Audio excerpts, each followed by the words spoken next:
अस्सलाम वालेकुम स्टूडेंट्स। आज हमने जो टॉपिक करना है वो है डाटा ऑर्गेनाइजेशन, मतलब डाटा को ऑर्गेनाइज करना, ठीक है, तरतीब देना।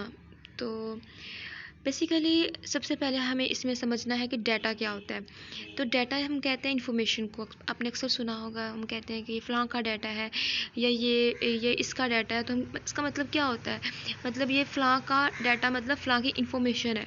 तो जब हम बायोलॉजिकल मेथड में डाटा की बात करते हैं तो हम इसको कहते हैं कि ऐसी इन्फॉर्मेशन जो कि हम तजुर्बात से और ऑब्जर्वेशन से और मुशाहदात से लेते हैं, ठीक है।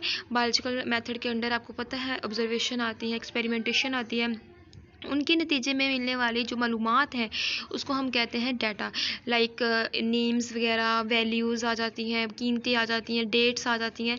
तो ये सारी की सारी इंफॉर्मेशन जो हम ऑब्जर्वेशंस और एक्सपेरिमेंटेशन से लेते हैं इसको हम कहते हैं डाटा। तो अब हम देखते हैं डाटा ऑर्गेनाइजेशन।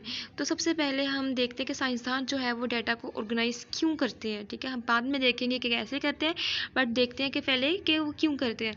तो डाटा को ऑर्गेनाइज इसलिए करते हैं ताकि जैसे कि आप देखिए ऑब्जर्वेशन जब की थी, ऑब्जर्वेशन से होने वाली जो हासिल होने वाली मालूमात है उसको ऑर्गेनाइज कर लिया। वो क्यों किया, ताकि हमने बाद में क्या बनाना है, हमने हाइपोथेसिस बनाना है, ठीक है। हमने हाइपोथेसिस जब बनाना है तो उसमें वो ऑर्गेनाइज की हुई इंफॉर्मेशन इस्तेमाल होगी, ठीक है। और बाद में हमें पता है हमने हाइपोथेसिस क्या करना है, हमने उसको टेस्ट करना है। तो इन ऑर्डर टू फार्मूलेट मतलब हाइपोथेसिस को तश्कील देना एंड देन उसको टेस्ट करने में हमें एक ऑर्गेनाइज डाटा की ज़रूरत होती है। साइंसदान जो है वो डाटा को कलेक्ट ऑर्गेनाइज करते हैं फॉर फार्मूलेशन ऑफ हाइपोथेसिस। क्योंकि जब देखें डाटा जो है वो एक ऑर्गेनाइज फॉर्म में होगा तो आसानी होगी हाइपोथेसिस बनाने में, ठीक है।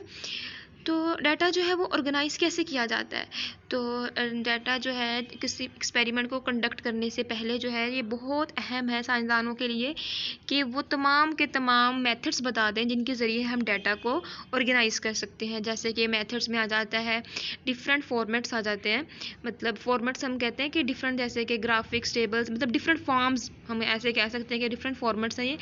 तो जैसे कि ग्राफिक्स हो गया, टेबल्स, फ्लो चार्ट्स। अब हम वन बाय वन देख लेते हैं कि ग्राफिक्स क्या होते हैं। ग्राफिक्स आपने अक्सर देखे होंगे, जैसे बिजनेस कार्ड होते हैं या पम्फलेट्स होते हैं, उन पर क्या होती है, उन पर डाटा होते हैं, वो एक्चुअली में वो ऑर्गेनाइज करके लिखा होता है बेसिक उस पर, तो हम उसको ग्राफिक्स कहते हैं, ठीक है। टेबल्स कहते हैं जब हम टेबल बना के किसी इंफॉर्मेशन को ऑर्गेनाइज कर लेते हैं, ठीक है। इसके अलावा जो है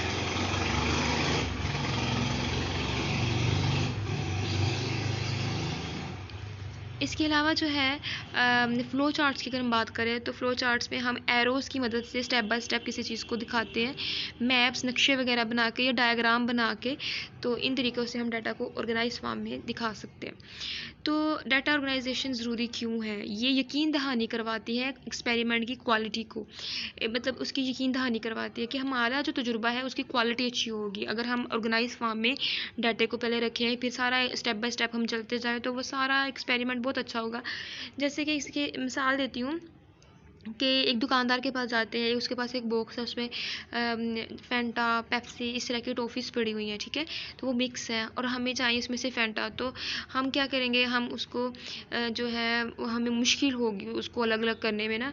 लेकिन अगर वही दुकानदार जो है वो उन टॉफ़ीज़ को फैंटा वाली को अलग रख दे, पेप्सी वाली को अलग रख दे, मतलब ऑर्गेनाइज़ करके रख दे, तो इस तरह आसानी होगी। इस तरह उस दुकानदार की जो वो जो एक एबिलिटी है उसकी दुकान चलाने की, उसकी क्वालिटी का पता चलेगा। इसी तरह एक्सपेरिमेंट के लिहाज से हम इस इंफॉर्मेशन को रखते हैं, डाटा ऑर्गेनाइजेशन को। नेक्स्ट हम देखते हैं डाटा एनालिसिस क्या होती है। डाटा एनालिसिस का मतलब होता है तज्जिया करना। तो सबसे पहले हम जो है इसको एक एक्सपेरिमेंट की मदद से कर लेते हैं कि हम मालूमात का तज्जिया कब करते हैं, जब हम तजुर्बात करते हैं, तजुर्बात से हमारे पास जो नताइज आते हैं हम उस नताइज का तज्जिया करते हैं कि आया कि एक्सपेरिमेंट के ये रिज़ल्ट्स जो हैं वो हमारे हाइपोथेसिस को सही साबित कर रहे हैं या गलत साबित कर रहे हैं। हम एक्सपेरिमेंट करते ही इसलिए ना ताकि हमें पता चल जाए कि हाइपोथेसिस गलत है या सही है, ठीक है। तो इसलिए हम डाटा एनालिसिस करते हैं कि हम डाटा एनालिसिस को हम करते क्यों हैं, इसलिए हमें पता चल जाए कि हमारा हाइपोथेसिस गलत है या सही है, वो सही साबित हो रहा है या गलत साबित हो रहा है, ठीक है। तो उसको हम कैसे साबित करते हैं, एक्सपेरिमेंट करते हैं, एक्सपेरिमेंट में जो रिजल्ट्स होते हैं हम उनका एनालिसिस करते हैं। तो एनालिसिस जो है ना उसके लिए हमें कुछ स्टेप्स करने पड़ते हैं, जैसे कि हम रेशो करते हैं, प्रोपोर्शन करते हैं। जैसे कि मिसाल के तौर पर ना हमारे पास एक मिसाल है कि 50 मलेरिया के मरीज़ हैं और 150 नॉर्मल पेशेंट्स हैं, पर्सन हैं, मतलब नॉर्मल पर्सन हैं, उनको मलेरिया नहीं है। तो हम 50 और 150 हम इसका तज्जिया करते हैं, हम देखते हैं कि 50 और 150 हम इसकी ना रेशो निकाल लेते हैं, जैसे कि 1:3 के कैसे कि 51 ज़ा 50 और 53 ज़ा 150, ठीक है। तो 1:3 जो है ये इसकी हमने क्या कर ली है, हमने इसकी रेशो निकाल ली कि 1:3 कि 1 रेशो जो है वो मलेरियल पेशेंट्स की आई है और 3 रेशो जो है वो नॉर्मल पर्सनस की आई है। तो हम क्या करें इस पर, बेसिकली हम इसको डाटे को जो इन्फॉर्मेशन है उसको हमने एनालाइज़ किया है, उसका हमने तज्जिया किया है। तो हमने तज्जिया किसके ज़रिए किया, आप देख सकते हैं यहाँ पे हमने क्या इस्तेमाल किया, हमने रेशो को इस्तेमाल किया। तो हम रेशो देखते हैं, रेशो क्या होती है। तो रेशो जो है एक रिलेशन होता है दो नंबर्स के दरमियान में, जैसे कि इन दो नंबर्स के दरमियान में क्या किया हमने, एक रिलेशन को देखा। किस फॉर्म में, हमने रेशो की फॉर्म में, हम रेशो को जो है वो क्वोशंट की फॉर्म में भी लिख सकते हैं। क्वोशंट इसको कहते हैं, जब डिवीजन को हम कहते हैं क्वोशंट, या फिर हम डिवीजन, हम क्वोशंट की जगह, इसकी जगह हम ये वाली वैल्यूएबल डिवीजन वाला साइन भी लगा सकते हैं, या फिर हम तीनों में से कोई भी साइन लगा सकते हैं, एक ही चीज़ है, ठीक है। तो बेसिकली हम कह लेते हैं कि इस केस में तो चलो 1:3 है ना, अगर हम इसको सिर्फ इसके अलावा हम वैसे रेशो को डिफाइन करें तो हम 1:3 तो नहीं ना लिखेंगे। अगर हम डेफिनेशन करें तो हम ए लिख लेंगे यहाँ पे और इसकी जगह बी लिख लेंगे। तो बेसिकली ए कोई भी नंबर हो सकता है, बी कोई भी नंबर हो सकता है, ठीक है। इसको हम कहते हैं रेशो, ठीक है। तो ये तो हो गया एक मेथड। इस मेथड को हम कहते हैं कि ये है स्टैटिस्टिकल मेथड, मतलब इसमें हम एक ऐसा मेथड है जिसमें स्टैटिस्टिकल आते हैं। स्टैटिस्टिकल जो है ना, बेसिकल स्टैट के अंदर आते हैं, वो मैथ एक और चीज़ है। स्टैट में हम बेसिकली चीज़ों को जो है ना उनका जो है कंपैरिजन करते हैं, ठीक है। जो वैल्यूज़ हैं उनका मुवाजना करते हैं, उनको ऑर्गेनाइज कर लेते हैं, उनको तरतीब दे लेते हैं, उनका तज्जिया करते हैं, ठीक है। जैसे कि आपने अक्सर मैथ के अंदर क्वेश्चंस देखे होंगे जो टेबल्स की फॉर्म में होते हैं, ठीक है। तो स्टैट हम देखते हैं कि स्टैट क्या होती है। तो ये बेसिकली स्टैटिस्टिकल मेथड्स है। नेक्स्ट हम डाटा एनालिसिस में देखते हैं प्रोपोर्शन क्या होती है, ठीक है। तो प्रोपोर्शन को उर्दू में हम तनासब कहते हैं। तो प्रोपोर्शन की हम डेफिनेशन बाद में देखते हैं, पहले हम इसकी मिसाल को देखते हैं, ठीक है। जैसे कि ना जो बायोलॉजिस्ट है ना उसने देखना था कि कितने परिंदों को जो है ना मलेरिया होता है। मतलब उसने ना मॉस्क्यूटोज़ लिए, उन मॉस्क्यूटोज़ को ना मलेरिया पहले ही था। तो उन मॉस्क्यूटोज़ ने ना 100 हेल्दी स्पैरोज़ को काटा, उनको बाइट किया। तो देखना चाह रहे थे कि उन 100 में से कितनों को मलेरिया होता है, ठीक है। ये हम एक्सपेरिमेंट कर रहे हैं, ठीक है। एक्सपेरिमेंट के हम तज्जिया करेंगे बाद में कि कितनों को हुआ कितनों को नहीं हुआ। बेसिकली हम क्या करेंगे, तज्जिया करें। और इस तज्जिया में हमने कौन सा मेथड इस्तेमाल किया, हमने प्रोपोर्शन का इस्तेमाल किया, ठीक है। तो उन्होंने कहा कि एक साबका तजुर्बा था, उसमें उन्होंने ये देखा था कि अगर उन्होंने मॉस्क्यूटोज़ को बाइट करवाया था 20 पैरोस को, तो उनमें से 16 को मलेरिया हो गया था, तो बाकी 4 को मलेरिया नहीं हुआ था। तो इसको हम देखते हुए हम जो 100 वाला है उसका रिज़ल्ट निकालेंगे किस तरीके से। जैसे कि मैंने कहा कि पहला जो बताया कि 20 में से जब 20 स्पैरोज़ को बाइट करवाया था तो 14 को मलेरिया हुआ था, ठीक है। इन्फेक्टेड से मुराद यही है कि मलेरिया से मुतासरा, ठीक है, मतलब बीमारी से मुतासरा। तो सेकंड रेशो अब हमने कहा कि 100 बर्ड्स हैं, इनमें से हमने फाइंड करना है कि कितनों को होगा। पहले 20 में से 14 को हुआ था, अब हमने देखना है 100 में से कितने को होगा। लेट्स सपोज यहाँ पे हमने ये फाइंड करना है, तो लेट्स सपोज हमने यहाँ पे x मालूम करना है, ठीक है, जैसे हम मैथ में करते हैं। तो हम क्या करेंगे, हमने जो है आपको पता है, मैंने आपको बताया कि रेशो को हम जो है वो डिवीजन की फॉर्म में ज़ाहिर कर सकते हैं, मतलब डिवाइड की फॉर्म में, क्वोशंट की फॉर्म में। तो मतलब हम यहाँ पे इसको इस तरह लिख सकते हैं, ठीक है। तो और जो यहाँ पे हम रेशो को डिवाइड की क्वोशंट की फॉर्म में लिख सकते हैं, तो हमने इसको इस तरह लिख लिया, ठीक है। तो अब हम ये दोनों रेशोज़ हैं, ये भी रेशो है और ये भी रेशो है। अब हमने ये लेट्स सपोज ये हमारे पास ए है, ये बी है, ये दरमियान में रेशो है। हमने ये एक रेशो की वैल्यू, ये दूसरी, हमने इनको जो है वो ज्वाइन कर दिया, मिला दिया किस साइन से, इक्वालिटी के साइन से। इक्वालिटी बेसिकली कहते हैं बराबर करना, ठीक है, बराबर। इक्वालिटी के साइन से हमने इसको जो है मिला दिया। तो तनासब भी बेसिकली इक्वालिटी ही होती है, ठीक है, मतलब प्रोपोर्शन ही होता है, ठीक है।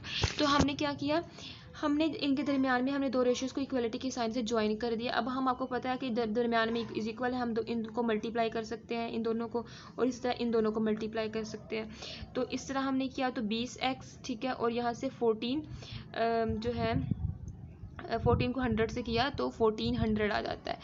तो जब हमने किया 20x, ठीक है, x को हमने इधर ही रहने दिया और इज इक्वल के इस वाली साइन पे 20 आके क्या हो गया, तकसीम हो गया। तो 1400 पे 20 जब तकसीम होगा तो हमारे पास जवाब है x। मतलब यहाँ पर x की वैल्यू जो है वो 70 है। इसका मतलब ये हुआ कि 100 में से 70 बर्ड्स को मलेरिया हो जाएगा, ठीक है। मलेरिया सिर्फ इंसानों को नहीं, बर्ड्स को भी होता है, एनिमल्स को भी मलेरिया होता है। तो इसका मतलब ये हुआ कि 100 में से 100 में से 70 जो स्पैरोज़ हैं उनको मलेरिया हो गया। तो बेसिकली हमने रिजल्ट्स निकाले, हमने उसका तज्जिया किया, तो हमने कौन सा मेथड इस्तेमाल किया, प्रोपोर्शन का। आइए अब हम इसकी डेफिनेशन को समझते हैं कि प्रोपोर्शन का मतलब ये होता है कि जब हम दो रेशियोज़ को by the sign of equality join करते हैं। मिसाल के तौर पर हम A/B, अब वहाँ पर मैंने यहाँ पे इस्तेमाल किया था 14 और 20, ठीक है। तो और यहाँ पे हमने इस्तेमाल किया था x, c की जगह हमने x फाइंड करना था, और d में हमने क्या मालूम किया, हमने देखा 100, ठीक है। तो बेसिकली हमने वहाँ पे c की जगह हमने अननोन, हमारे पास 3 वैल्यूज़ थी, हमने चौथी जो है वो फाइंड आउट कर ली। तो इसमें जो है हम इसको जो है प्रोपोर्शन की जो अलामत है वो इस तरह होती है, ठीक है। जब ऐसे बेसिकली इसकी अलामत जो है वो इस तरह आप देख सकते हैं, ये वाली इसकी अलामत है। तो आप देख सकते हैं मैंने क्या कहा, जब दो रेशियोज़ को हम ज्वाइन करते हैं, मतलब जैसे कि एक रेशियो की वैल्यू ये, एक ये सॉरी अलामत ये, तो इन दो रेशियोज़ की वैल्यू को हमने ज्वाइन किया तो ये प्रोपोर्शन की अलामत बन गई, ठीक है। तो ये था प्रोपोर्शन के बारे में सारा।